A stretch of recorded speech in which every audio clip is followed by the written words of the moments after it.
أعوذ بالله من الشيطان الرجيم بسم الله الرحمن الرحيم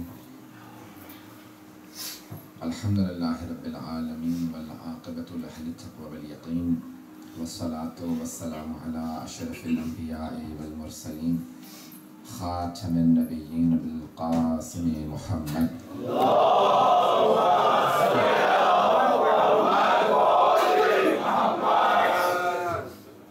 وآله الطيبين الطاهرين المعصومين لا سيما بقية الله في الأرضين روحي وأرواح العالمين لتراب مقدمه الفداء واللعنة الدائمة على أعدائهم أجمعين من الآن إلى قيام يوم الدين أما بعد فقد قال رسول الله صلى الله عليه وآله وسلم برز الإيمان كله على الكفر كله صلاة الله عليه وسلم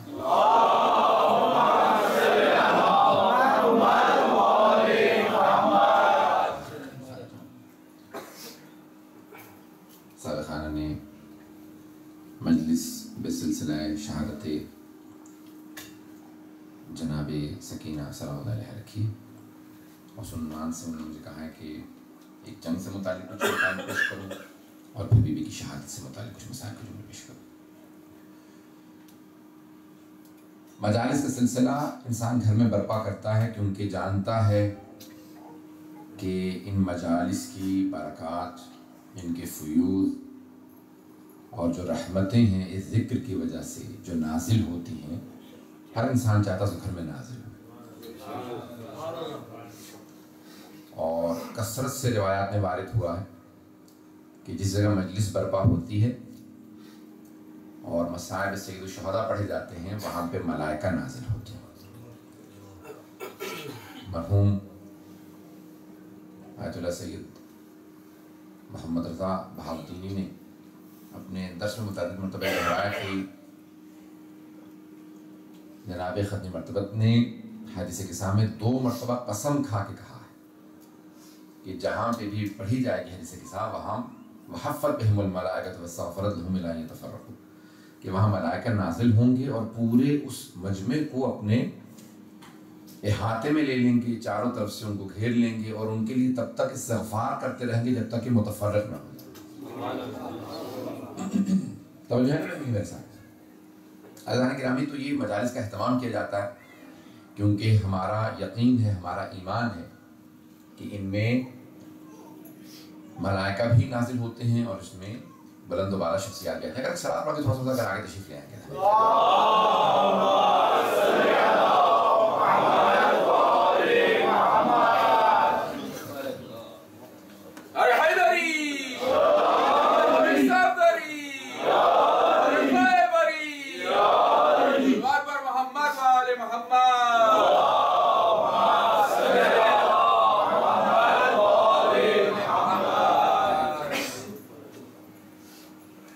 عزیزان گرامی، میں نے جس حدیث کا انتخاب کیا ہے مشہور و معروف حدیث ہے جناب ختم مرتبت کی، جو آپ نے جنگ خندق سے متعلق فرمائی ہے۔ اسلام میں بے انتہا جنگیں ہیں، 83 غزوے باز نے ذکر کی ہیں ٹوٹل جو جنگیں ہوئی ہیں پیغمبر کی زندگی میں، جس میں خود پیغمبر خود گئے ہوں تو وہ غزوہ کہلاتا ہے، یہ تو سریہ ہے۔ اور بہرحال اس میں مومنین بعض اوقات ایسا بھی ہوا ہے کہ جنگوں میں امیر المؤمنین صرف 4-5 افراد کے ساتھ گئے ہیں، صرف چند افراد کے ساتھ جنگ میں گئے ہیں، مجمع نہیں تھا، فوج نہیں تھی، کیونکہ پیغمبر جانتے تھے کہ ایک فاتح کو بھیج دیا جا رہا ہے۔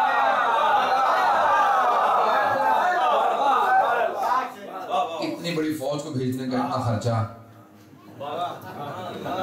تو حضرت گرامی پیغمبر اسلام نے فاتح کو بھیجا، چند افراد ساتھ بھیج کے جانتے ہیں کہ جنگ کرنے والا ایک وجود ہے، وہ وجود مقدس امیر المؤمنین ہے۔ تو کئی مرتبہ ایسے 83 واقعین نے اور دوسرے علماء نے جو کل لکھے ہیں 83 مارکے ہیں، اور صرف ایک جنگ کو چھوڑ کے سب میں سپہ سالار جناب ختم مرتبت کے امیر المؤمنین ہیں، اور اس ایک میں جہاں نہیں لے کے گئے ہیں وہاں پہ کہہ کے گئے ہیں کہ یا علی آپ مدینے میں میرے بہت پیارے انداز سے سن رہے ہیں، بہت صحیح بات کہ علی منی بے منزلت ہارون میں موسیٰ، جو مشہور معروف حدیث ہے۔ تو عزیزان گرامی، جنگ تبوک کے اندر بہرحال میں تفصیل میں نہیں جاؤں گا، تو مختلف جنگیں ہیں جب مشرکین اور کفار کو مسلسل شکست ہونے لگی اور بدر سے ان کی شکست شروع ہوئی تو ایک نام مسلسل سامنے آ رہا تھا. ہر آدمی پوچھ رہا تھا جنگ کس نے جیتی؟ کہا کوئی علی بن ابی طالب ہے. اب ہر جگہ ایک ہی نام سب کے ذہنوں میں آ رہا تھا. اب انہوں نے کہا کہ نہیں، ہم اتنی بڑی فوج، اتنا بڑا لشکر بنائیں گے. جو دشمنان اسلام تھے اور سب کے ذہنوں میں نام تو ہے ہی، ابو سفیان کا اور جو یزید کا دادا تھا معاویہ کا باپ تھا. بہرحال اب ایک پوری فوج بنا کے چلا. اب شجرہ سب کے سامنے ہی واضح ہی ہے، مجھے تفصیل میں جانے کی ضرورت نہیں ہے. تو بتانے گرامی اس نے پورا لشکر بنا کہا کہ ہم چاروں طرف سے گھیر لیں گے اور مسلمانوں کو ختم کر دیں گے. پیغمبر اسلام نے کہا مدینے کے بعد نکل جاتے ہیں. سارا اسلام وہاں پہ جمع تھا، سارا اسلام وہاں جمع تھا. سارے عالم اسلام کی ہستیاں موجود تھیں. جناب ختم مرتبت نے کہا، قرآن کی آیت ہے بشاورہم فی الامر حسن، یعنی تمام کے تمام صحابہ سے مشورہ لینا پیغمبر پہ لازم تھا. کرتے وہی تھے جو وہی آتی تھی. لیکن مشورہ سب سے لیتے تھے اور مشورہ کرنے کے بعد یہ ہوتا تھا کہ وہ جو اندر چھپی ہوئی چیزیں تھیں سب کے راز کھل کے آ جاتے تھے. جو ان کی اصلیت تھی وہ زبان پہ آ جاتی تھی، واقعیت کھل جاتی تھی. میں صرف ایک آدھا مشورہ پیش کروں گا جو مختلف لوگوں نے دیے ہیں. مثلا خیبر میں پیغمبر نے کہا میں 40 دن میں خیبر فتح کر لوں گا، اور آپ نے اعلان کر دیا. اس کے بعد جب 39 دن گزر گئے سب کو پھر بٹھا دیا. کبھی کیا کریں، 39 دن گزر گئے، کہ یا رسول خدا رات کے وقت واپس چلتے ہیں. یعنی جو اپنے دامن پہ تھپا لگا ہوا تھا فرار کا، کہا کہ یا رسول خدا رات کے وقت کوئی دیکھ نہیں رہا، واپس چلتے ہیں. رسول خدا نے کہا کہ مجھے فرار سکھا. جب میں نے وعدہ کیا 40 دن میں فتح ہوگا تو پھر کل فتح ہوگا.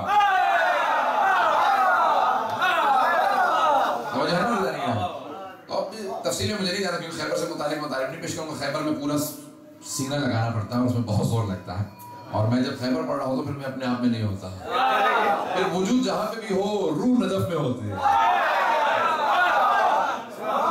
بہرحال اب میں کھلے جگہ لگا کچھ مطالعے کو پیش کروں گا. جنگ خندق ہے جو تاریخ کے اندر امیر المومنین کا اگر آپ نے مارکہ دیکھنا ہے تو ان میں سے چند ایسے مارکے ہیں کہ جہاں پہ آپ کی پوری جنگوں کا خلاصہ نظر آئے گا.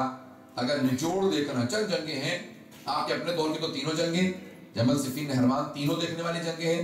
اگر کبھی الفاظ میں تو دکھا سکتا ہوں، وَإِلَّا میں جب سوچ رہا ہوتا تو میری آنکھوں کے سامنے چل رہا ہوتا سب کچھ. تو عزیزان گرامی الفاظ سے کوشش کرو کہ نقشہ کھینچوں آج خندق کا کہ سب کے نگاہوں کے اندر آئے. میں پورا سننے لگا ہوں کیونکہ مجھے دوبارہ پھر 3 مجالس ہیں تو میرا جو ہے گلا ساتھ دوسرا سے نہیں دے رہا. عزیزان گرامی جناب ختمی مرتبت نے میدان خندق تھا، سارے صحابہ سے دوبارہ مشورہ لیا کہ کیا کیا جائے. تو جناب سلمان نے کہا کہ یا رسول خدا، ہم ایران کے اندر کیا کرتے تھے، خندق کھود لیتے تھے، اس میں آگ لگا دیتے تھے. فاصلہ اتنا ہوتا تھا دشمن آ نہیں سکتا تھا. تو سب نے اپنے اپنے مشورے دیے. پیغمبر اسلام نے کہا مجھے سلمان کا مشورہ سب سے زیادہ اچھا لگا. تو جناب سلمان فارسی کے مشورے پہ عمل ہوا، خندق کھودی گئی. اب ایک جملہ کہوں گا، اس کو بغیر اشارہ یعنی تفصیل لیے بغیر آگے بڑھ جاؤں گا. عزیزان گرامی جب خندق کھود دی گئی تو اگلے دن عامر ابن عبدود، نام تو سن رکھا ہے سب لوگوں نے، اس نے سارے کے سارے خندق کا دورہ کیا، چکر لگایا. اس نے ایک جگہ پہ دیکھا کہ کہیں پہ خندق کا جو فاصلہ تھا نا وہ کم تھا، یعنی ظرفیت کم تھی. تو کوئی کم ظرف تھا نا جس نے جان بوجھ کے فاصلہ چھوڑ دیا تھا، اپنا کام نہیں کیا تھا، اپنی مسئولیت کو نہیں نبھایا تھا، ذمہ داری نہیں نبھائی تھی، فاصلہ چھوڑ کے چلا گیا. توجہ ہے عزیزان گرامی. اب اس نے کیا کیا، اس نے اس طرح سے خندق کو نہیں کھودا جیسا کہ کھودنے کا حق تھا. پیغمبر نے بتا رکھا تھا اتنا فاصلہ ہونا چاہیے. اب وہاں سے اس نے دیکھا اور وہ گھوڑے کو دوڑاتا ہوا آیا. اس کے ساتھ 2 ساتھی تھے اور وہ خندق کو پار کر کے اس طرف آ گیا. گھوڑا بھی اس کے پاس بہت اعلیٰ نسل کا تھا. اس نے چھلانگ لگائی، آیا اور آنے کے بعد اس نے ایک آواز دی. اس نے کہا مسلمانوں، تم میں جو کسی کو مرد غازی کہلاتا ہے، جو مر جائے شہید ہوتا، اگر غازی بننے کا شوق نہیں ہے توجہ کیجئے گا تو میرے ہاتھوں شہادت پالو. یعنی اس کو یہ یقین تھا کہ میرے ہاتھوں مارے جا سکتے ہیں، مجھے مارنے والا مسلمانوں میں سب کو جان رہا تھا. کیا کہ اگر تم میں سے کسی کو شہادت کا شوق ہو تو آ جاؤ. اور اس نے جسارت کرتے کرتے ایک نیزہ اٹھایا، پیغمبر کے خیمے پہ مارا. کہا کہ میرے مقابلے میں کسی کو بھیجو، تو پیغمبر نے وہاں پہ الفاظ استعمال کیا کہ پیغمبر نے استعمال نہ کیا ہوتے تو میں استعمال نہ کرتا. پیغمبر نے فوراً کہا کہ ہے کوئی جو اس کتے کی زبان کو بند کر دے؟ میں نے کہا نا کہ اگر پیغمبر نے نہ کہا ہوتا میں کبھی نہ کہتا. پیغمبر سمجھا یہ رہے تھے کہ رسالت اور امامت کے دشمن کی اصلیت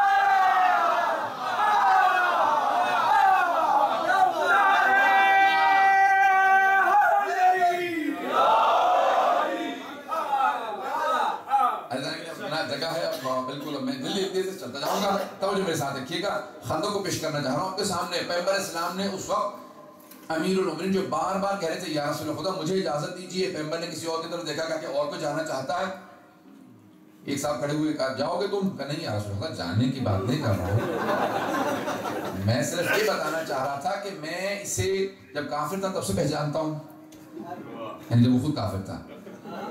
کیونکہ اس وقت میں نے دیکھا کہ جب ڈاکوؤں نے حملہ کر دیا اس قافلے پہ جس میں یہ بھی تھا، تو اس نے ایک ڈھال سے سارے ڈاکوؤں کو مارا، اور یہاں تک کہ جب ڈھال ٹوٹ گئی تو اونٹنی کے بچے کو اٹھا کے مارا ان سب کو.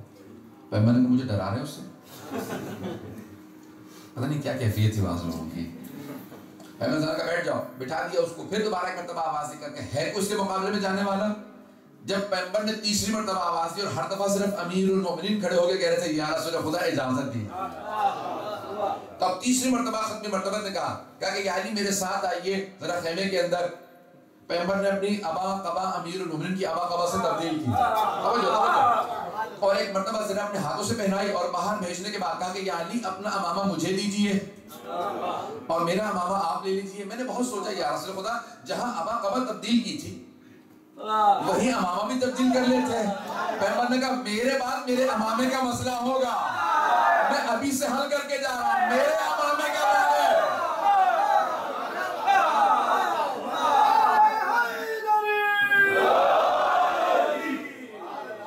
کہ میں اپنے امامے کا مسئلہ حل کرنا چاہتا ہوں، میرے امامے کا وارث میرا بھائی.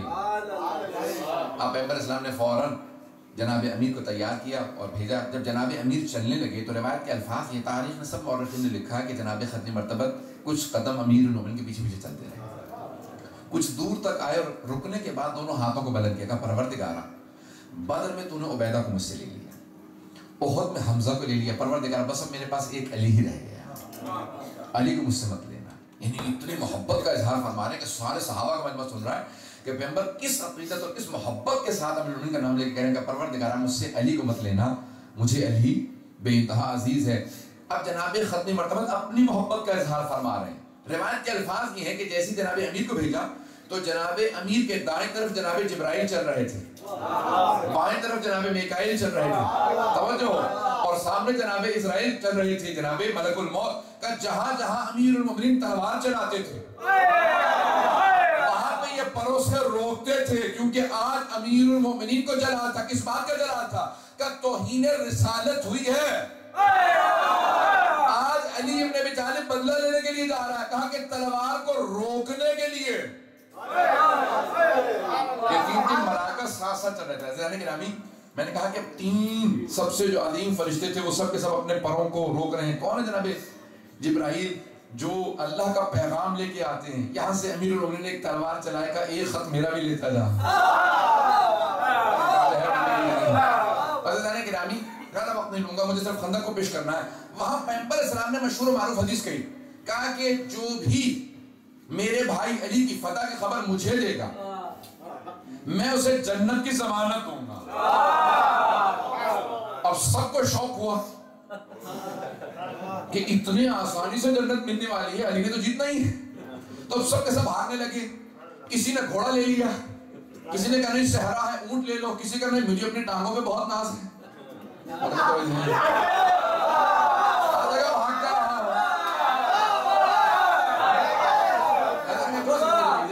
تو سب کے سب وہاں پہ جا کے چاروں طرف سے امیر المومنین کو گھیرے بیٹھے تھے. کہا کہ ایک مرتبہ جنگ ہونی ہے، ہمیں صرف فتح کی خبر دینی ہے اور ہمیں جنت کی خوشخبری مل جائے گی. جب جا رہے تھے نا سب کے جناب سلمان سے پوچھا کہ سلمان نہیں آؤ گے؟ کہا نہیں میں یہی ٹھیک ہوں. دوسرے نے کہا کہ نہیں بوڑھا ہو چکا، یہ بھاگ نہیں سکتا ہماری طرح، یہ کہاں بھاگے گا، اتنی جلدی کون پہنچے گا، نہ گھوڑا دوڑا سکتا ہے نہ اونٹ دوڑا سکتا ہے. جناب سلمان بیٹھے رہے. پتہ نہیں توجہ ہے کہتے جناب سلمان بیٹھے رہے وہاں پہ جناب امیر المومنین جنگ کر رہے ہیں. عزیزان گرامی تاریخ نے یہ الفاظ لکھے اہل سنت کے مورخین نے یہ لکھا کہ بس ایک مرتبہ جنگ شروع ہوئی, وہ اپنے گھوڑے پہ سوار تھا, مولا نے آواز دی. زمین پہ جنگ تب ہوتی تھی جب دونوں فیصلہ کر لیں کہ ہم میں سے بس ایک رہے گا باقی. جب گھوڑوں پہ جنگ ہوتی تھی تو اگر کوئی گر گیا تو دوسرا چلا جاتا تھا, لیکن اگر زمین پہ جنگ ہوتی تھی تو اس کا مفہوم یہ تھا کہ ہم میں سے بس ایک باقی رہے گا, دوسرا اس کا سر قلم کر لے گا. تو امیر المومنین نے پہلی دعوت دی, کہا میں نے سنا کہ تو اپنے دشمن کی 3 باتوں میں سے ایک کو قبول کرتا ہے, میں تجھے اسلام کی دعوت دیتا ہوں, مسلمان ہو جا. اگر مسلمان ہونا ہوتا تو میں جنگ کے لیے کیوں آتا. مولانا کا پھر دوسری میری طرف سے تجھے فرمائش ہے کہ واپس چلا جا. کہا جانتے ہو کہ جتنی تمہاری زندگی نہیں ہوگی اتنا میرا تجربہ جنگ کا, پوری زندگی میں عرب مستورات کی باتیں سنوں گا کہ جنگ سے واپس آگے. پھر مولانا نے کہا اگر اتنی ہمت ہے تو اب زمین پہ آگے جنگ کا.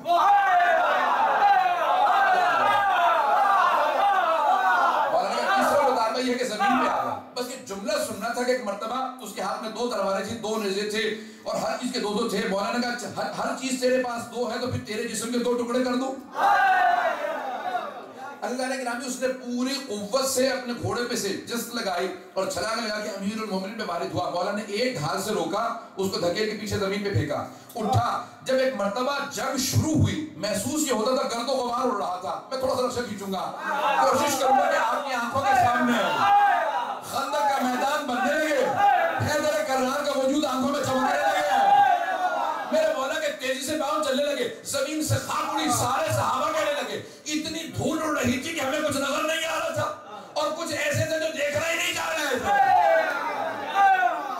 کہ مرتبہ امیر المومنین نے جس لگائی 10 ہاتھوں کی تلوار کو دیکھ رہے تھے کہ علی کا ہاتھ چل رہا ہے, یہ تلوار خود چل رہی ہے. کہ ایک مرتبہ تلوار چلنا شروع ہوئی, کبھی امیر المومنین اس طرح پٹک کے مارتے تھے, کبھی ادھر پھینکتے تھے, اٹھتا تھا پھر پھینک کے زمین, پتہ نہیں توجہ ہے کب تیزی سے تلوار چل رہی تھی. جب دھول اٹھتی ہے حلق میں بھی جاتی ہے, آنکھوں میں بھی جاتی ہے, کچھ کو ویسے رونے کا شوق تھا.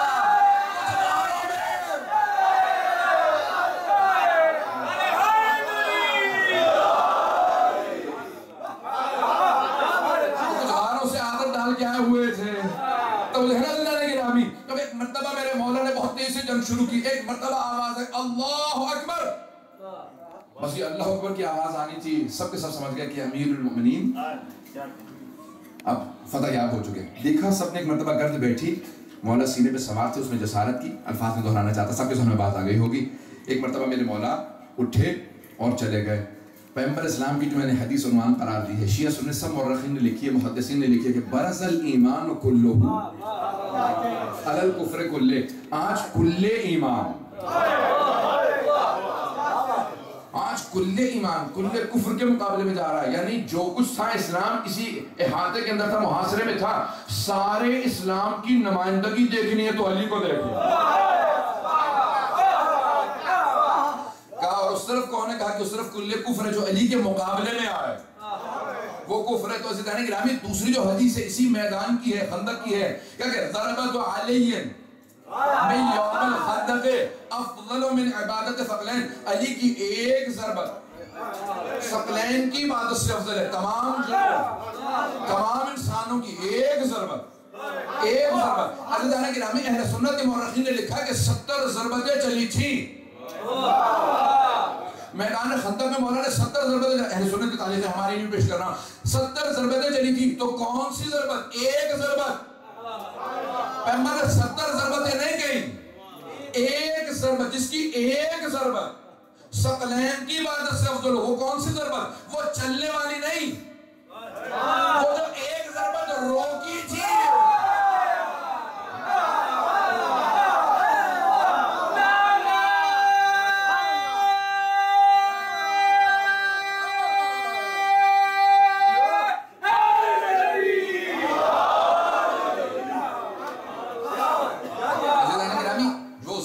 جو چلی تھی وہ نہیں, وہ جو ایک ضربت روکی تھی. ایک جو ضربت روکی تھی ثقلین کی عبادت سے افضل ہے. عزیزان گرامی جنگ جہاد اصغر ہے. پہنچ گئے.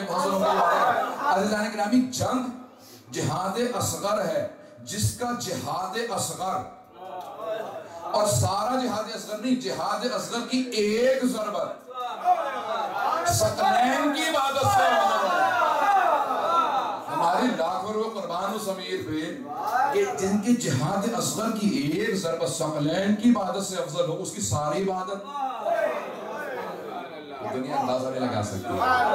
پتہ نہیں باتیں کر پایا میں نہیں. عزیزان گرامی، جناب امیر نے ایک مرتبہ سر قلم کیا اور چلنے لگے. یہاں سے سارے صحابہ،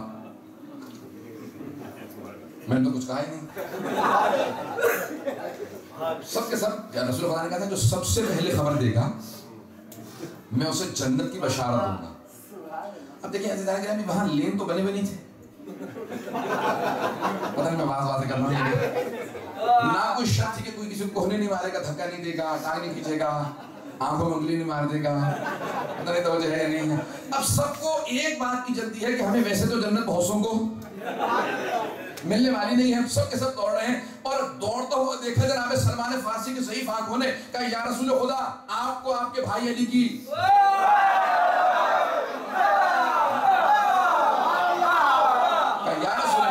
آپ کو آپ کے بھائی علی کی فتح مبارک.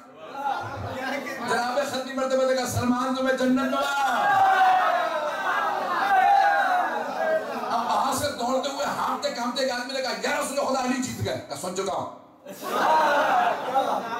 دوسرا تیسرا یہاں تک کہ جو آخر میں بھی آ رہا تھا اس نے شاید پہلے والے بھول گئے.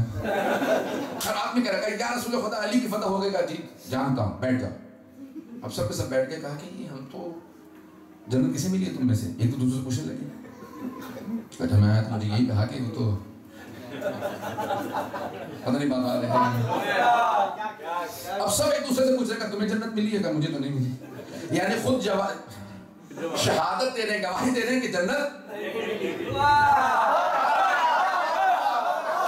اللہ نے گرامی سب نے سوال کیا کہ یا رسول اللہ یہ جنت ملی کسے ہے؟ کہ سلمان کو. توجہ ہے زندہ گرامی، سب سلمان کی طرف متوجہ ہوئے. کہ سلمان تم تو گئے نہیں تھے، تمہیں کیسے معلوم؟ کہ تمہارے دوڑنے کے انداز سے، بھاگنے کے انداز سے میں نے دیکھ لیا تھا کہ کوئی اچھی خبر لا رہے ہیں. میں نے فوراً کہا یا رسول خدا یہ تو پہلے بھی بھاگتے دیکھے میں نے. جب خوف سے بھاگتے اور انداز ہوتا، لیکن آج بھاگنے کا انداز بتا رہا.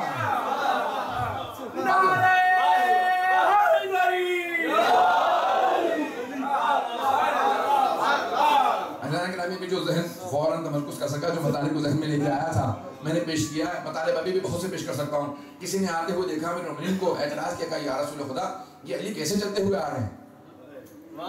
کہا کیوں کیسے چلتے ہوئے آ رہے ہیں؟ کہا کہ یہ معاذ اللہ تکبر نہیں محسوس ہو رہا؟ کہا نہیں، فاتح کی چال ہے.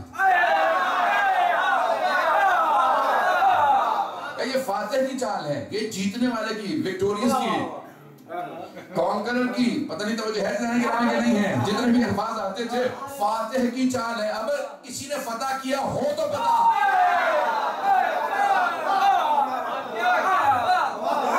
تو جناب امیر علیہ السلام چلتے ہوئے آئے اور آنے کے بعد محمد علیہ السلام کے قدموں میں اس کے ساتھ کہا یا رسول خدا آپ کے سامنے جسارت کی تھی. پیغمبر فوراً کھڑے ہوئے، آگے بڑھے، اپنے بھائی کو سینے سے لگایا، پیشانی کا بوسہ دیا اور فوراً پیشانی چومنے کے بعد سینے سے لگا کے کہا کہ دیکھو یہ میرا بھائی ہے. عرض کروا سارے تو اصحاب تھے کہ یہ میرا بھائی ہے. عزیزان گرامی، جناب امیر علیہ السلام اس ہستی کا نام ہے کہ جس کے ایک چھوٹے سے جہاد اصغر کو جناب ختمی مرتبت نے ایک ضربت کو ثقلین کی عبادت سے افضل قرار دیا ہے، جس کی پوری زندگی صرف و صرف جہاد پہ محیط ہے. کہ جناب امیر کے متعلق فرماتے ہیں کہ آپ ہمیشہ اپنے سر پہ خول پہنے رکھتے تھے. پیغمبر کی زندگی میں اتارتے نہیں تھے. لوہے کا آرمر ہوتا ہے، خول لوہے کا ہوتا ہے، ہمیشہ پہنے رکھتے تھے. پوچھا یا علی کیا بات ہے؟ کہ میں پیغمبر کے لیے ہمیشہ تیار، میری تلوار میرا خول ہمیشہ تیار رہتا ہے کہ کبھی اسلام پہ وقت آن پڑے میں تیار ہوں. عزیزان گرامی، جن کی پوری زندگی ایسے گزری. بس میں 2 جملے پیش کرنا چاہتا ہوں مولا کے فضائل کے، اور انشاءاللہ پھر کچھ تفصیل سے پیش کرنا چاہ رہا ہوں آج کہ انشاءاللہ. بہرحال آج صبح بھی مجلس بہت سے میں چہرے دیکھ رہا ہوں جو موجود تھے. کل بھی تفصیل سے پیش کروں گا بی بی کی شہادت سے متعلق. اور ابھی بی یعنی اتنے مصائب ہیں کسی ایک چھوٹی سی بچی کے. کہ جس کے مصائب اتنے زیادہ ہوں کہ مجھ جیسا ایک حقیر سا اہل بیت کا ذکر کرنے والا، مصائب پڑھنے والا 3-4 مجالس پڑھ جائے، ایک 4 برس کی بچی کے مصائب، 4 برس کی بچی بھی اتنے مصائب آتے ہیں کہ اتنی مجالس پڑھی جا سکتی ہیں۔ میں سوال کروں، اب آپ نے ماحول بنا دیا، آپ سے سوال کروں، اولاد والے بیٹھے ہوں گے، اگر کسی کی کوئی 3.5-4 برس کی بچی ہو تو ایک مرتبہ دیکھ کے ضرور سوچے کہ کبھی اتنی سی بچی پہ اتنے مصائب آ سکتے ہیں۔ ام المصائب کہا گیا ہے، جناب زینب کبریٰ کو ام المصائب کہا گیا، تو اب جناب سکینہ پھر بنت المصائب۔ اگر کوئی مصائب کی ماں ہے تو یہ بی بی مصائب کی بیٹی ہے۔ اب یہاں پہ علماء موجود ہیں، تھوڑا سا میں تفصیل دینا چاہتا ہوں۔ حضرات گرامی، جب 9 ذی الحجہ کو جناب مسلم کی شہادت کی خبر آئی نا، تو جناب سید الشہداء کی آنکھوں میں آنسو تھے۔ امامت کو معلوم ہوتا لیکن اظہار نہیں کر رہے ہیں۔ ایک مرتبہ کا عباس یہیں پہ پڑاؤ ڈال دو، آرام سے سننے کو، مجھے جلدی نہیں ہے، کہا آج رات ہم یہیں رکیں گے۔ جب خیمے نصب ہو گئے تو کہا کہ عباس ذرا میری بہن زینب کو بلا دو۔ جناب عباس نے کہا کہ بی بی آپ کو مولا نے بلایا۔ بلانے کا انداز ایسا تھا دونوں سمجھ گئے۔ جناب زینب آئی، آ کے بھائی کو دیکھا، آنکھوں میں آنسو دیکھنے تھے، چہرے کی سرخی کو دیکھا، سمجھ گئی کہ بری خبر ہے۔ کہا بھیا کیا بات ہے؟ کہا کہ بہن کوفے سے بہت بری خبر آئی ہے، ذرا میری بہن رقیہ کو بلا دو۔ سمجھ گئے جناب زینب۔ اب 2 نام لکھے ہیں، ایک بچی کے حمیدہ بھی لکھا ہے اور عاتقہ بھی لکھا ہے جناب مسلم کی، تو یتیمہ بچی ہیں۔ جناب رقیہ نے فوراً اپنی بیٹی کو آواز دی کہ بیٹی ماموں نے بلایا۔ فوراً بچی کی انگلی پکڑی، جملوں کو سنیے گا، میں تمہید 2 جملے پیش کر رہا ہوں۔ انگلی پکڑی، فوراً بچی کے ساتھ چلی۔ جیسے ہی جناب سید الشہداء نے جناب رقیہ کو آتے دیکھا نا، کہا کہ ایک بیوہ کو کیسے خبر دی جاتی ہے، فوراً مسجد سے کھڑے ہو گئے اور جناب حمیدہ خاتون کے سر پہ ہاتھ رکھا کہ بیٹی آج سے میں تمہارا بابا ہوں۔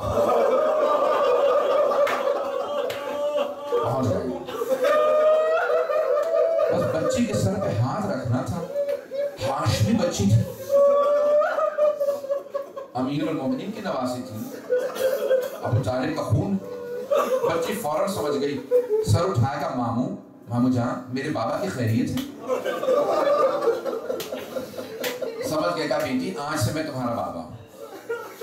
فوراً جناب سید الشہداء نے آواز دی کہ زینب میری صندوقچی لا دو۔ جناب زینب نے صندوقچی لے کے آئے، مولا نے خود سے بالیاں نکالی، جناب حمیدہ خاتون کے کانوں میں بالیاں پہنائیں، خود اپنے ہاتھوں سے بالیاں پہنائیں۔ راوی کہتا ہے کہ 3.5 برس کی بچی کھڑی دیکھ رہی تھی۔ اس بچی نے نہ جانے کیا دیکھا، اپنا ذہن بنا لیا کہ اگر کوئی بچی یتیم ہوتی ہے تو اس کے سر پہ شفقت کا ہاتھ رکھا جاتا اور اس کو نئی بالیاں پہنائی جاتی۔ میں کیسے پیش کروں گا آپ کے سامنے؟ جب بچی نے دیکھا نا سمجھ گئی، جب کوئی بچی یتیم ہو نئی بالیاں پہنائیں گے، سر پہ کوئی شفقت کا ہاتھ رکھے گا۔ شام غریبہ آ گئے، میں سارا مسئلہ چھوڑ کے بڑی تیزی سے آگے بڑھ رہا ہوں۔ جیسے شام غریبہ آئی نا اور جناب سکینہ کو پتہ چلا میں یتیم ہو گئی ہوں، تو بیوی انتظار میں تھی کوئی میرے سر پہ شفقت کا ہاتھ رکھے، کوئی مجھے نئی بالیاں پہنائے گا۔ اجرکم اللہ، اتنے میں شمر آیا۔ آپ مرثیہ تو سن چکے ہیں، میں آپ کے سامنے نہیں پڑھوں گا تفصیل سے۔ شمر کا آنا تھا، بیوی سمجھی میرے سر پہ کوئی ہاتھ رکھے گا، اگر دیکھ سکے مجھے ہاتھ جوڑ کے جملے پیش کروں گا، سادات غیر سادات۔ شمر نے سر پہ ہاتھ رکھا، ایسا ہاتھ رکھا بچی کا بھائی کو چھڑانا مشکل ہو گیا۔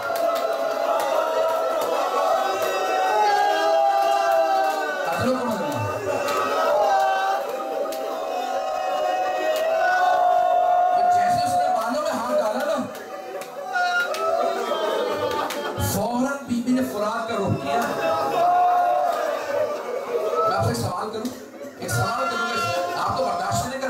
کبھی شہادت پڑھی ہی نہیں ہے. اس طرح سے سنے گے کوئی بے ہوش ہو جائے گا. کمزور دل والے کل میری مجلس میں جائے, میں کل وہاں تفسیر سے مسائل پڑھوں گا. سنیں گے بھی 2 جملے. عزیزان گرامی, آزادان میں سید مضمون, اگر کسی بچے کو کوئی چوٹ لگے نا, یا کوئی کسی بچے پہ ظلم کرے, بچہ یا بچی فوراً باپ کو پکارتا ہے. لیکن تاریخ کہتی ہے کہ بچی نے اپنے بابا کو نہیں پکارا, فوراً صلات کا رخ کیا, آواز دی, چچا عباس, فوراً چچا کو پکارا. اجرکم اللہ. بس ایک مرتبہ اس نے بالیاں کانوں سے نوچی, بالیوں کا چھلنا تھا, بچی تڑپنے لگی. اجرکم اللہ.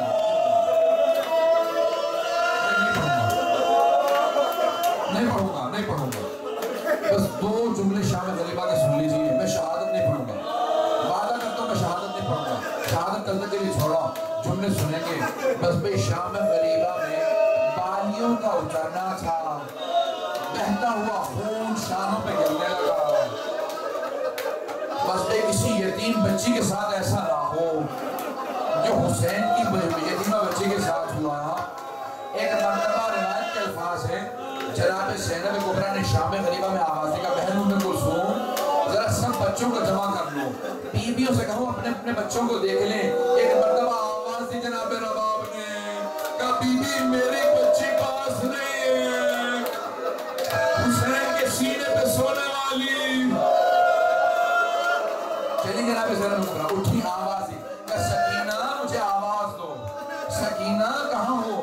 اچانک ایک کٹے ہوئے گلے سے آواز آئی, کہ زینب آپ اس کو بولو, نہ جانے ظالم نے کتنے تماچے لگائے, ابھی تک میری بچی کے کانوں سے خون جاری ہے.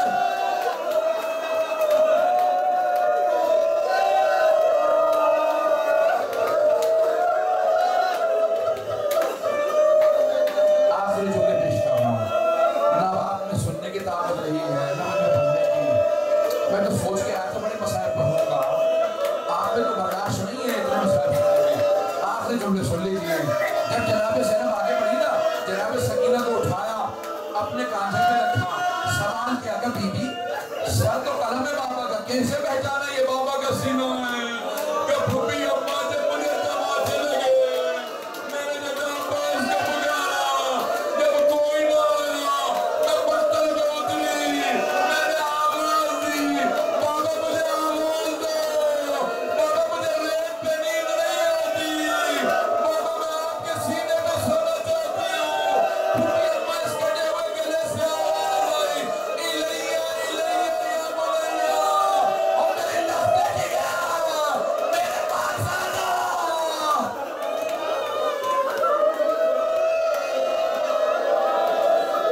لعنت اللہ علی القوم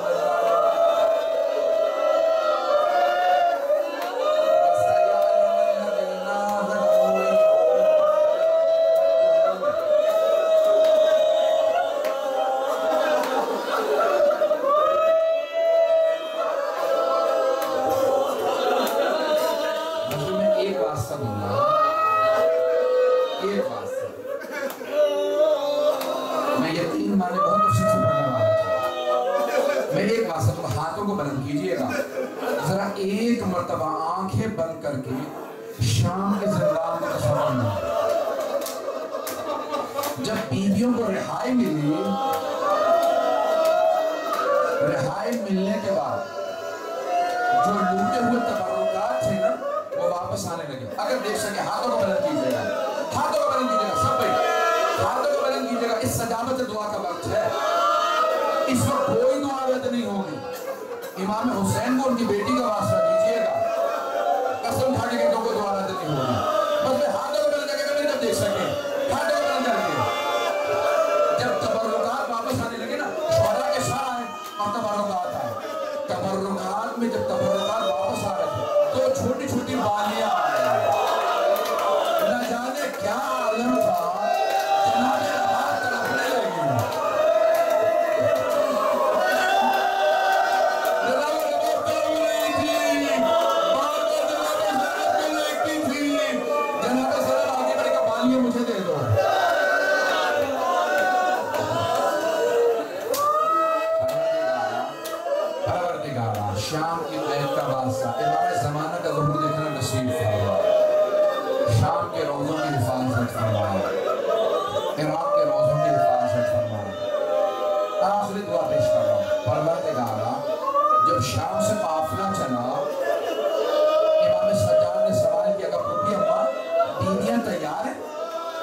بیگم سجاد سب بیویاں تیار ہیں، لیکن آپ کے ماں رباب کو کچھ پتا نہیں ہے۔ آج صبح سے نہ جانے کہاں ہے، کب تک یہ ماں مجھے پتا میری ماں کہاں ہے۔ میرے ساتھ چلیں، راستے سے ماں کو لے لیں گے۔ جب چلنے لگے جناب زینب نے کہا بیٹا سجاد یہ تو زندان کا راستہ ہے، کب تک یہ ماں میری ماں